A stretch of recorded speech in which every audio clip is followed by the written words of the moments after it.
Maybe I'm on the switch yet.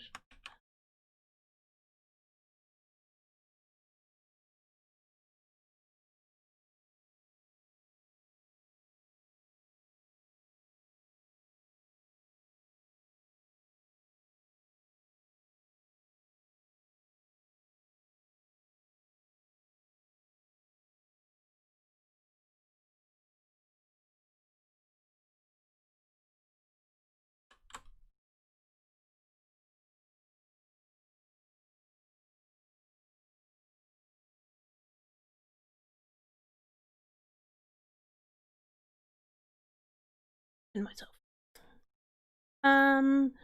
Good evening, everyone. Welcome to our first live stream of PyLadies Dublin. So bear with us if things go a little bit wrong. So Vicky here, and I'd like to thank everyone, especially Naomi, who's going to be speaking this evening. I'd like to also give a shout out to Dublin Maker as our community partner. I'm going to go through a few announcements before I hand you over to Naomi. Our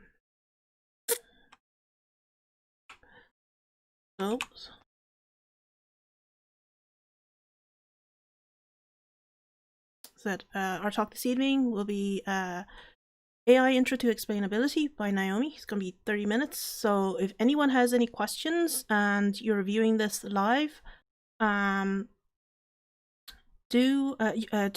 can put your questions on the live chat, and I will relay it back to Naomi if she doesn't see them on live chat, and she'll answer your questions at the end of the talk. So yes, if you have a tea and coffee, sit back and relax. Sort of on time, so welcome and announcements by me, then a talk, and then we'll Q&A at the end. Some announcements. I'll show you the screenshot. The next screen is the PyLadies Dublin website. Tell you why that I had to do that.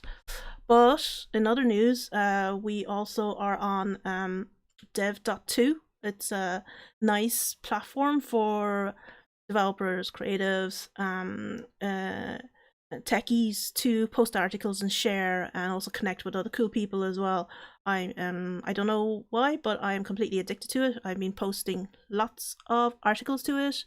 I've also posted, I'll be posting this video because there's a PyLadies, because PyLadies is on there as well, and there's also podcasts.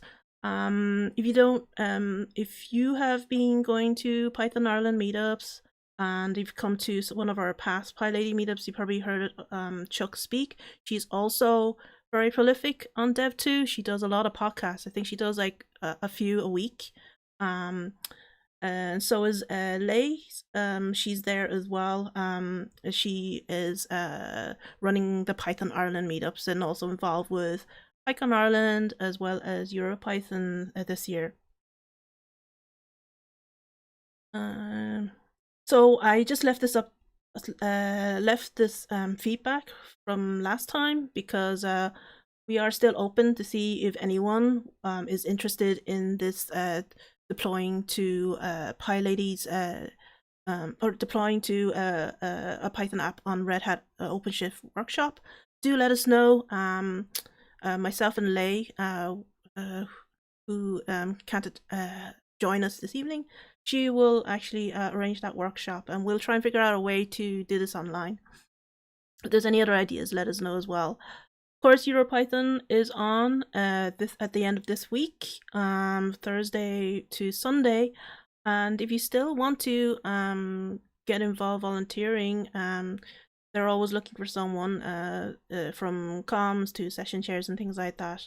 And so just head over to the EuroPython website and also their tweets. They've been tweeting a lot. They're also on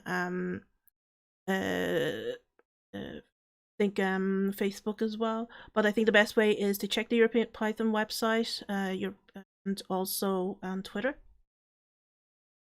As always, PyLadies Dublin are looking for anyone who wants to give a talk. They can be 10 minutes, lightning talks, right up to a 30-minute talk. And if you are interested, just head over to that type form and submit your talk details. If you want to have any clarification on anything, just drop us an email at dublin@PyLadies.com. Our next PyLadies is on Tuesday, August 18th. It's going to be another virtual one. We have one or two virtual talks, or two lightning talks for the virtual meetup already, and we could have a couple more slots free if people are interested. And yes, I mentioned EuroPython, and don't forget Python Ireland. They're on the second Wednesday of each month, so check out their website for their meetup details. And I don't think there's anything. I haven't updated this section, so if anyone have any kind of events, Python related otherwise, do post them up on this CryptoPad.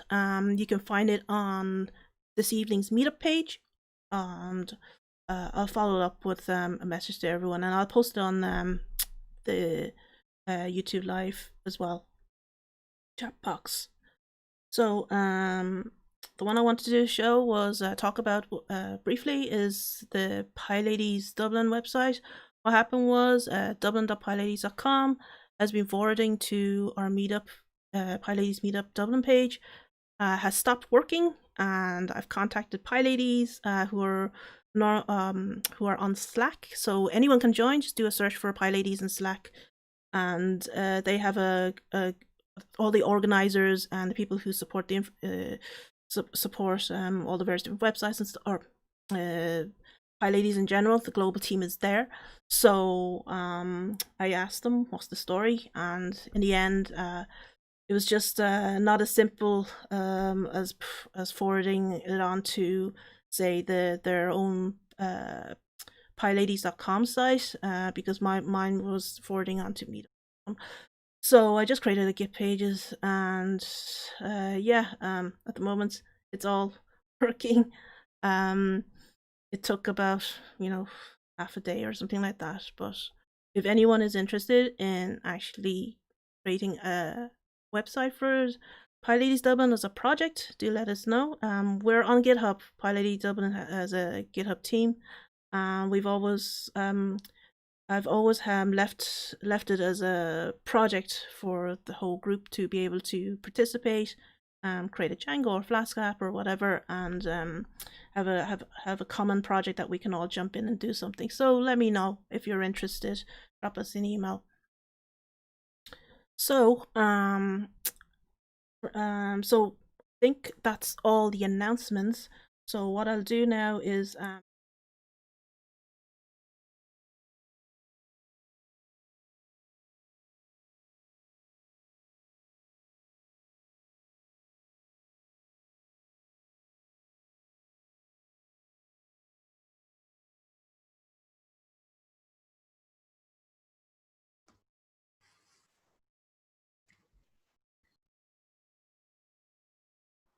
okay.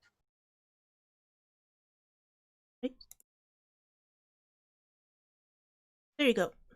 Ready? Yep. Okay. Hello, everyone, and thanks for joining us tonight.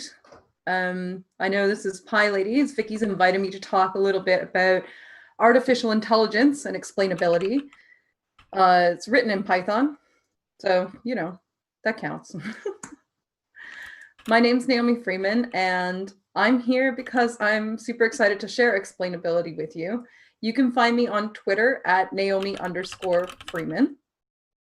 And if you want to follow along, there's going to be some code today. Please feel free to go launch a Jupyter notebook or something.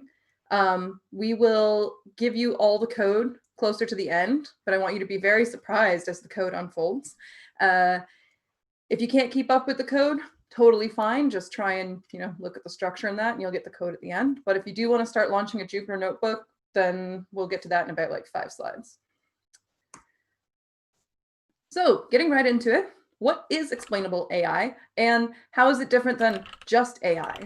So this is a pretty new area of work, but I offer this working definition here of explainable AI.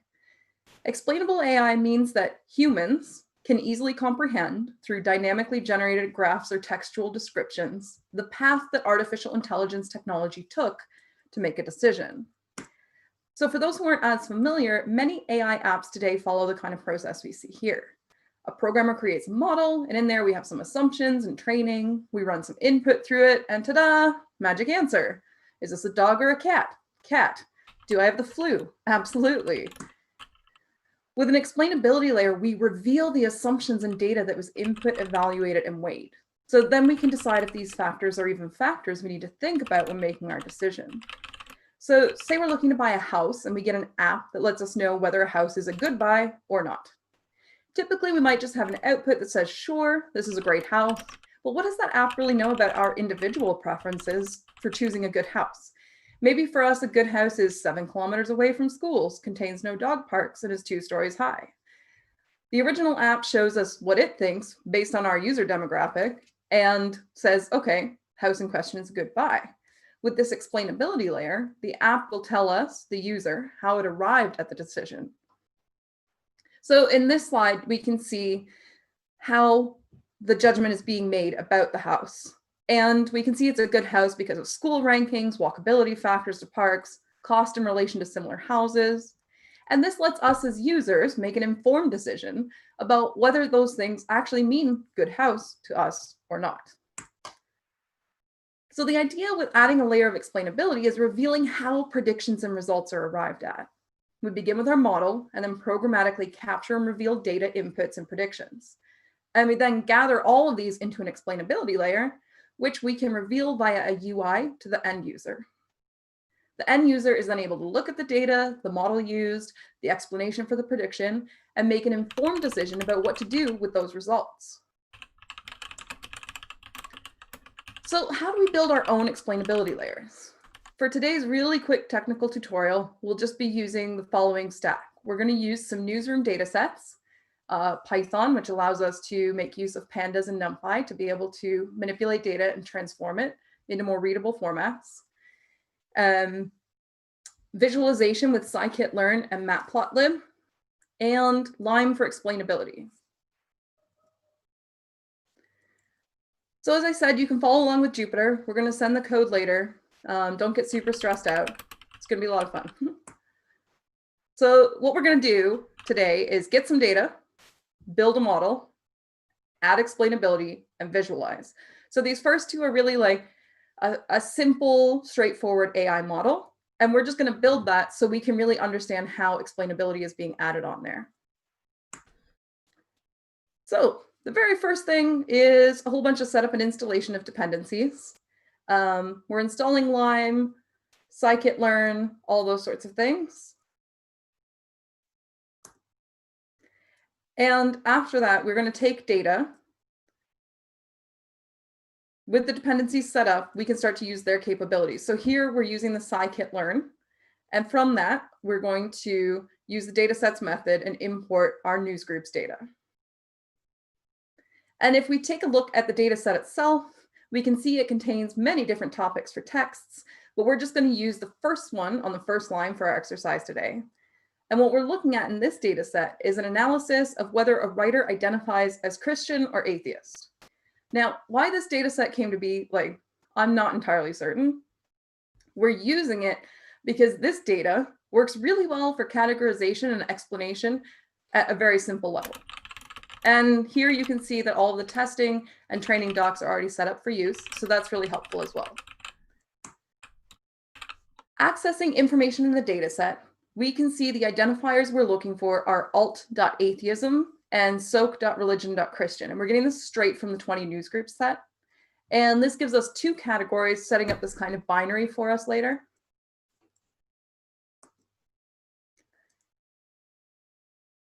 And then in these next 2 lines of code, what we're doing is we're just taking the data and splitting it up into 2 sets for use. One that's training the model and another to test the model.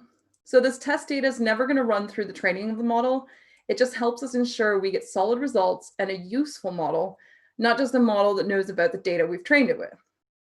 So as you can see in both instances here, we're also setting up a categories variable for these data sets. The categories for these sets will use information from the categories variable that we just set up.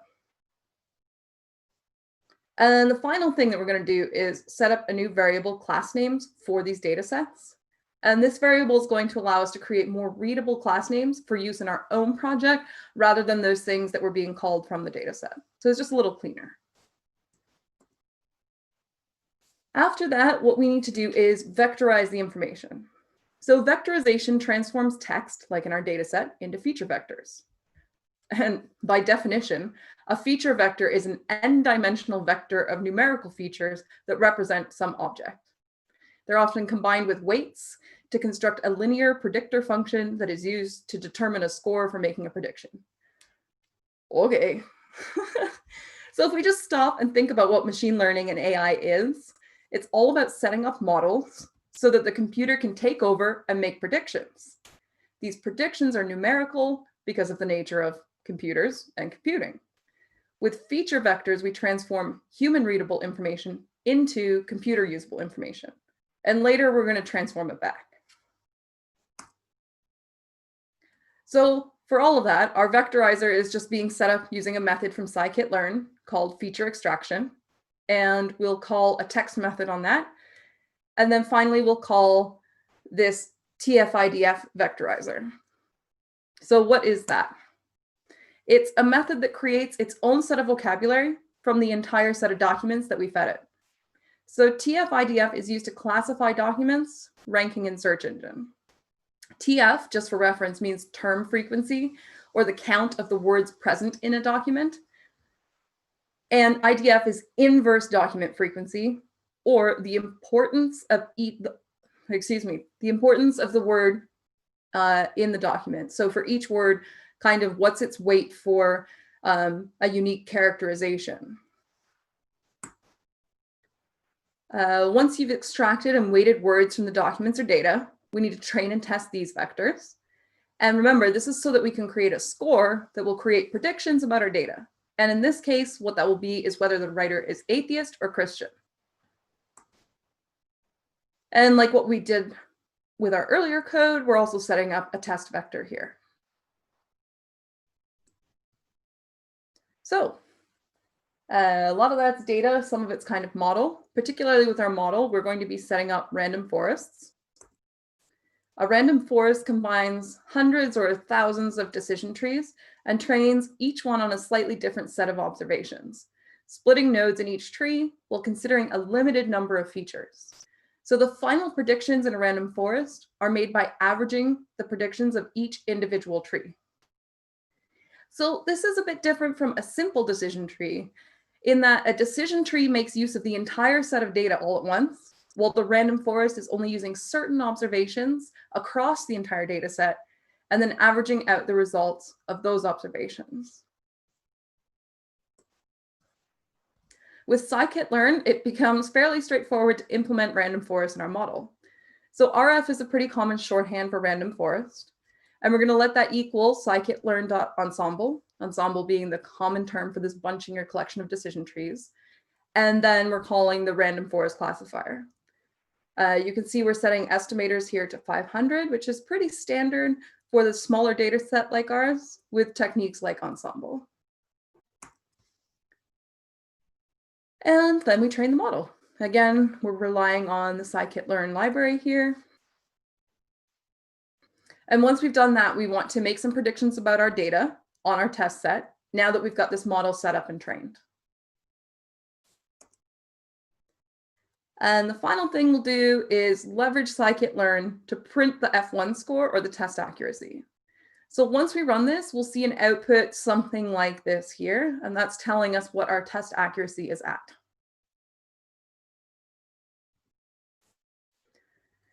So all of that up to here is just how do we set up an AI model? How do we get it running and using data? We've set up some vectorization. We're using a random forest classification algorithm. That's great. We've run tests on everything. We know where our accuracy is at. This is the place where you can come in now and add the explainability layer. And we're going to be doing that with Lime. So Lime is an acronym that means Local Interpretable Model Agnostic Explanations. This just means we can use it with any model we built in order to explain why it took a specific decision for a given observation. To do so, Lime creates a data set in the locality of our observation, so not globally. So like unlike SHA, it doesn't run globally, and this actually makes it a lot faster. And it does this by kind of shaking up the different features at observation levels. It then fits a local linear model on the data and uses the weights on each feature to provide the explanation. So since we installed Lime in our setup, we can go ahead and import Lime Text Explainer from here. And then we'll set up some automated workflows using scikit-learn's pipeline. As you can see, we're setting this up with both the vectorizer and the RF random forest variables that we created earlier on. And then what we're going to do is print out the probabilities of our categories. And this is kind of where a lot of AI sort of stops. You get these numbers and you pass them on to someone and it's like, okay, great. What does that mean? Well, with explainability, we'll be able to describe visually or textually what these things actually mean to someone else in the organization. So here, if you've been following along and kind of looking at the top of this code, setting up Lime's abilities, this is indeed duplicate code. Lime is a fairly new library, it's still in development. In my case, my Jupyter notebook will absolutely not run Lime unless I set it up this way. If you can refactor it and make it go better, please go ahead and write better code. But basically what we're doing here is setting up an explainer variable, excuse me, and this explainer variable makes use of Lime Text Explainer and takes the class names we set up on our data earlier. That's what this is doing. Importing Lime, whole other thing, not sure what's happening there. And then I'll show you this next chunk, which is kind of at the heart of it, all at once, so you can see what it looks like together. From the bottom, at the bottom, we see 3 print statements, which allow us to print out information about our document, our probability, and which class the data has been assigned to through the prediction. And then we have the core functionality here, which calls in explainers, explain instance for each of the observations and probabilities inside the test data. So that's all this is doing here. And then all of this information is in this exp variable. And what we want to do is express that as a list, and you'll see kind of the output here. So what we have are core feature words found to be unique with their probabilities of occurrence or relation to the class beside them. So you're going to see what that means a little bit more once we visualize it. But all of these words are coming from that TF-IDF that we were setting up earlier. It's weighted them and decided these are important words. And since we've put num features equals 6, that's why we're getting the number that we are here. And then this final piece is kind of checking for overfitting. We can print some text statements here to let us know which numbers are which, original prediction, difference, prediction removing some features. So what this piece of code is doing is changing which predictions we use for our observations and probabilities in our random forest. Remember, the random forest looked at particular local observations to create the average and probabilities from it. Here, we're going to swap some of those local observations with other ones to see if the weights in our algorithm were overfitting anywhere, or if, even with the swap, the probabilities still ring true. So this is kind of an important piece to make sure that your model's actually working.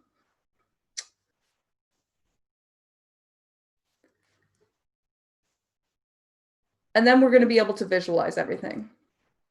So here we've set up all of our predictions and our probabilities.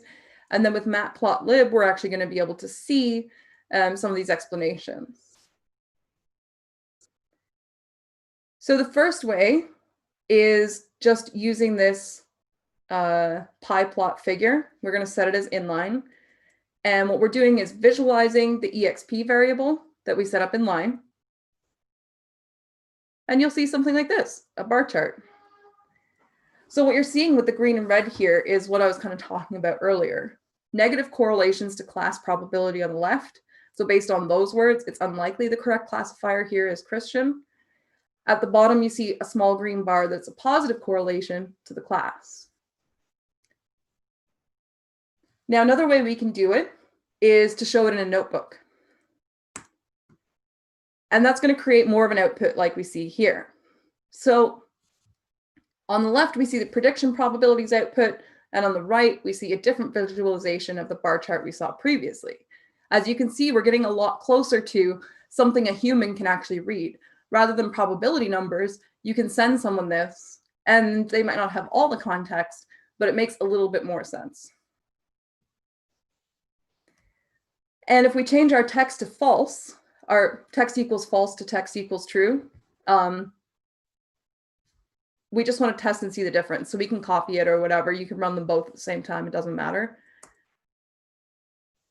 What you get alongside both of those visualizations is the original text with the TF-IDF unique characterization weighted words highlighted in the text sample that was used from the newsroom's data set.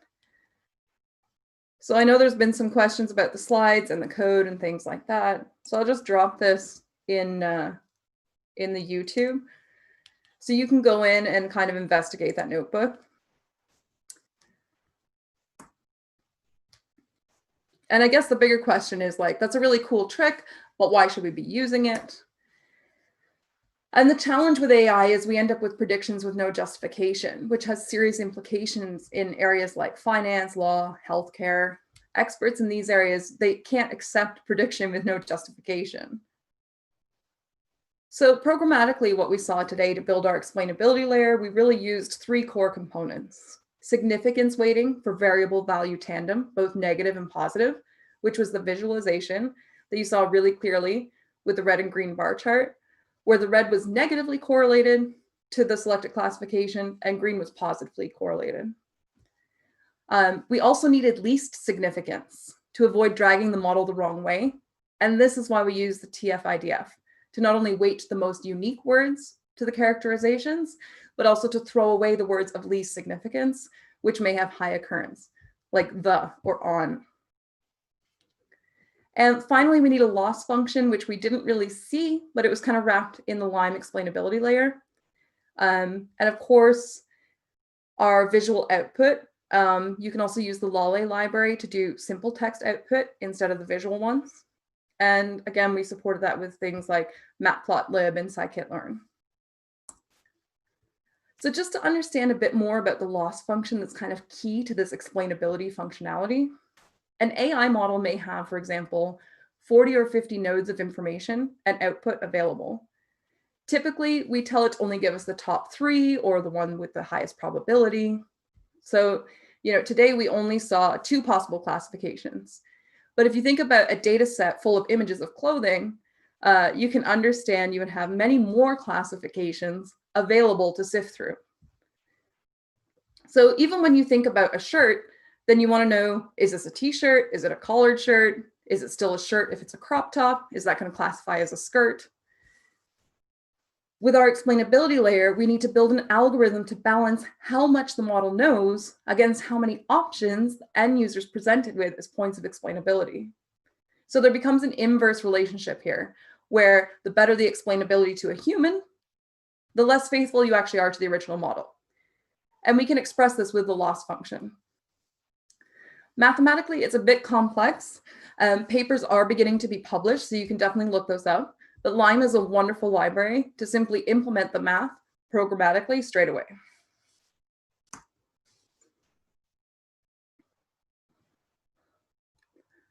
So if we think back to the app we initially described with the black box, it looks something like this. At the moment, many commercial apps are working with this kind of model. From perfect weight loss to checking if you have the flu, the app takes some input, shakes it around in a magic box, and tells you something. When you take this app to someone like a doctor, they dismiss the data completely because it's not sound. With our explainability layer, we move to something more like this. So adding the explainability layer programmatically and a UI to reveal decision-making allows decisions to be defensible.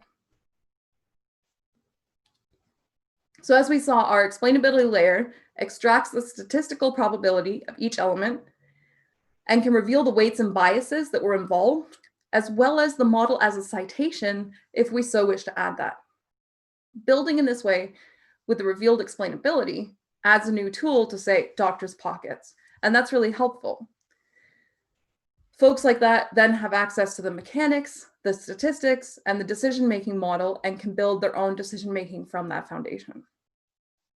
So this is why we would use AI, explainability with AI, because then it's not just being used to research or, in the coding community, then, we're actually able to share this information with less technical folks, and they actually know where the information is coming from. So, of course, we have the Jupyter Notebook I shared with you. And then I'm going to share with you another example. And this one is really just for you to play around with. Now, the code I've shared there is not going to work unless you put it with TensorFlow. But I know a lot of folks have played around with TensorFlow for AI and ML models. So I'm just going to show you kind of how we would set that up, which looks a little different than the way we set up the model right now.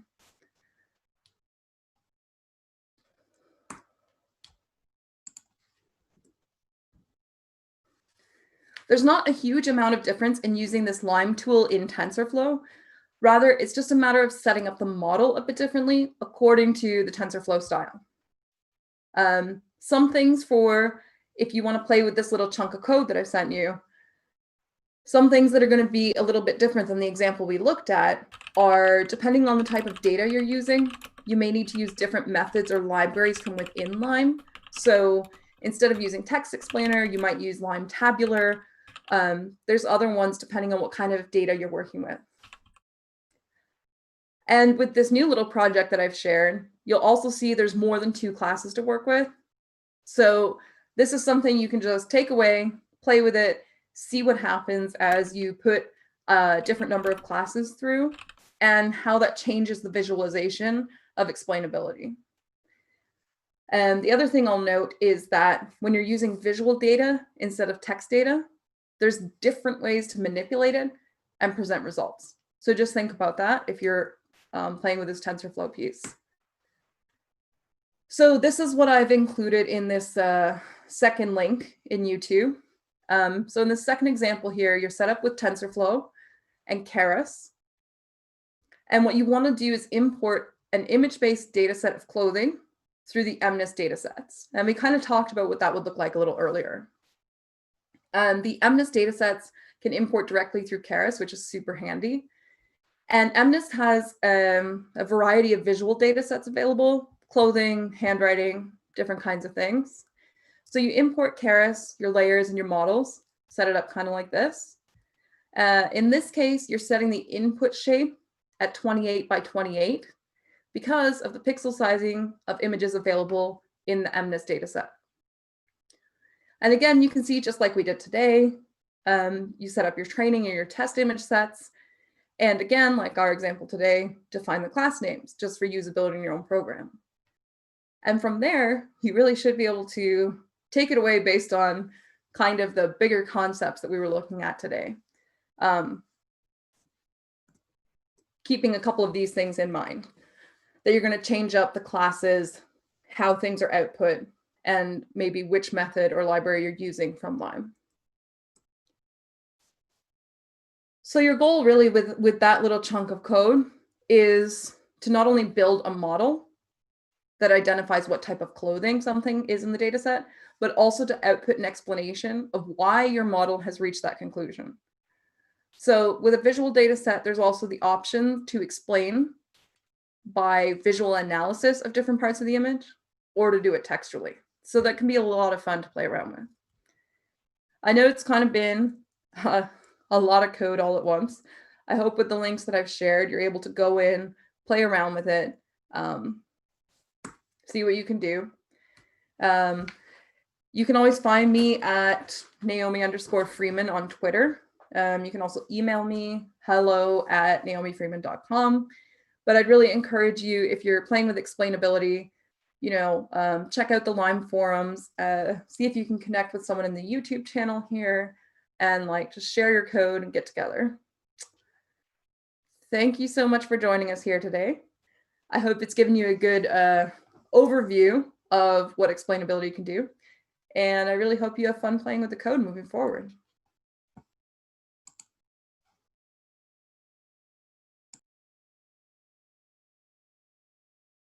Oh, thanks, Naomi.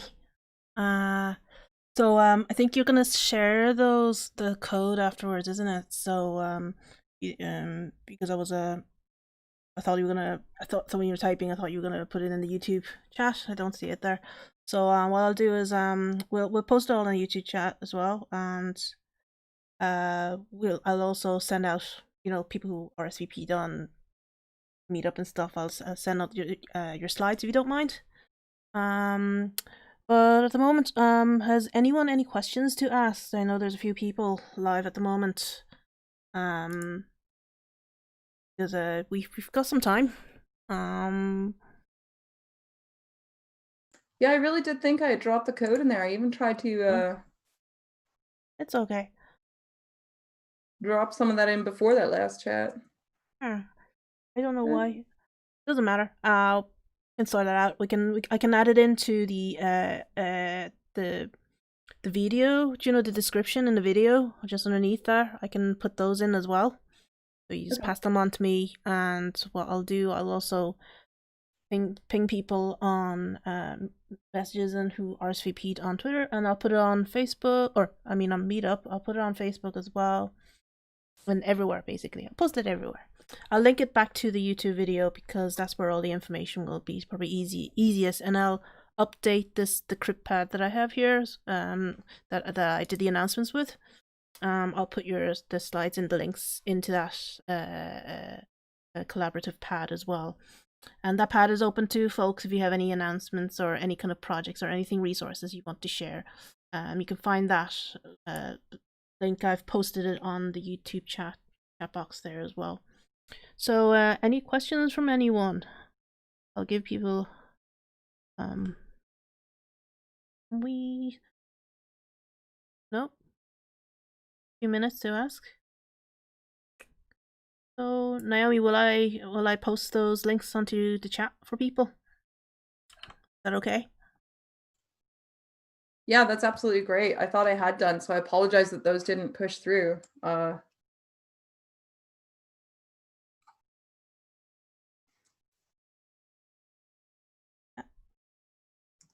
People enjoy your talk. That was a very good talk. Thanks very much. My copy and paste is not working properly for some reason. Everyone's yeah. At least not me. It's okay. This evening has been a whirlwind of fun so far. So, given that your talk has gone swimmingly well, that's fantastic. So, I'm good with that. So okay. I think don't have any questions. But this video, once I'll assume this is how YouTube works. When you finish the live, when we finish the stream, it'll convert to video and it'll be just there for people as well. So if anyone has any questions, they can actually follow up with you afterwards also. But yeah, thanks a mil. So do you have any kind of announcements you want to make? For myself? Yep.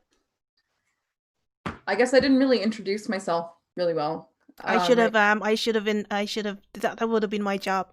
I'm a very bad host. I've been so stressed. People who don't know, just before half an hour before this live stream, I had to restart my computer. Everything hung, the video didn't work. It's just like lots of fun. So I'm slightly bit kind of ruffled from that. But yes, do like Naomi, yes, tell us about yourself. Yeah, one thing I'm doing right now is I am a leadership fellow with Women Who Code. So if you're looking for some more events and things, I'm a track lead running these sort of webinar events in blockchain and data science. So you can go on womenwhocode.com and look at the events and the different tracks, take a look at stuff there. I would recommend you only learn Python from PyLadies Dublin because that is the best place to learn Python. But yeah, if you want to learn about some blockchain, you could totally come my way. Fellow Women of Code. I'm Women Code Dublin as well. Well, looks like we have a question. What domains are showing interest in these approaches? Yeah, that's a really good question. So this talk was adapted from a smaller talk at a conference, and what I focused on there is GDPR, which is some new privacy regulations coming in the EU. Mostly they've been implemented. And it basically means that by law in the EU, you cannot make a programmatic decision with AI using a black box. It's actually illegal. You can only do it if you can explain things, which means folks in finance in particular are really rushing to get these explainability bits in.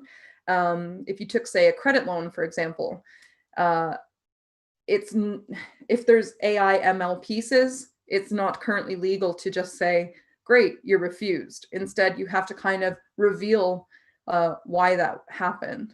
And of course, we always want to be moving really fast with technology, and it's better to put these things in programmatically. So with the GDPR pieces, I think a lot of industries are going to try and move that way, but where I see it the most right now is with finance. I've also I was working on a project alongside some folks at one of the big tech companies, and they were also looking at COVID data. Explainability layers are being really helpful with COVID data because nobody really knows what's going on yet. So there's not really like a solid base of science that everyone accepts.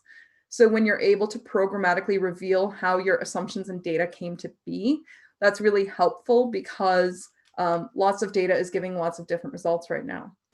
So that's somewhere else I've seen it, is kind of in the research piece there. That's great. Thanks, Mary, for that question. And thanks, Naomi, for that. Any other questions? Oh, I'd like to give a shout out to Michael helping relay questions and keep an eye on things. Yeah, I think we're okay to wrap up early-ish, I suppose. If people are okay with that. Then if you have any questions, do feel free to contact Naomi afterwards as well. I will put up the links to her slides and the notebook as well. My copy and paste is not working. Not copying from Zoom chat over. So if there's any kind of other queries as well, you can contact me at dublin@pyladies.com as well. And oh, Mary was asking, where can we find out more? Your website? I think you had your website up there. My website is up there. A lot of this stuff that I'm talking about is pretty new, and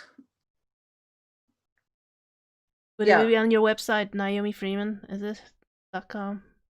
Yeah, it is naomifreeman.com. But right now, I would say the best places to be learning a little bit more about AIX are in, say, Lime explainability forums and things like that.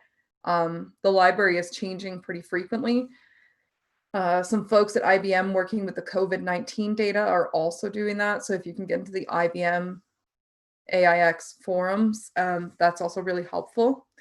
I will say it's not my own research piece, just that as more of a production software engineer, I love going into researchers' toolboxes and figuring out, how we make this stuff go, and, not just play with it in research settings. So that's kind of what I'm doing, is throwing it over the wall here so we can get this production level ready. Oh, thanks, Mary, for that question. By the way, fun fact, Naomi is calling all the way from Norway. Oh, yeah. So it's actually really international PyLadies this evening.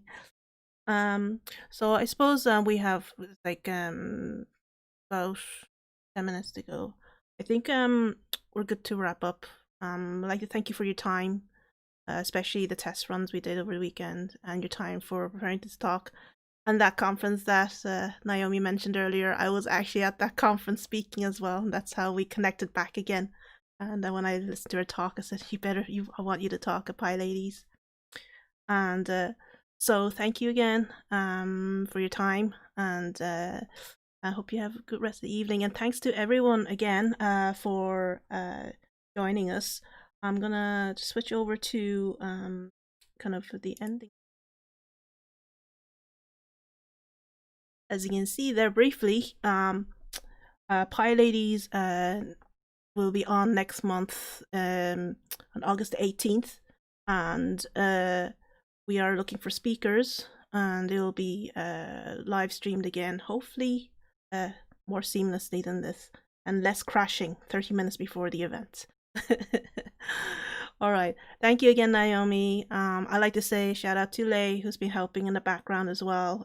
She's helping me for next month's event. And thanks to Michael for jumping in, helping us out. And thank you everyone who's watching this. It's much appreciated that that we get this, that we have people interested in our stream. So have a good evening, folks. Stay safe and take care. Okay, bye.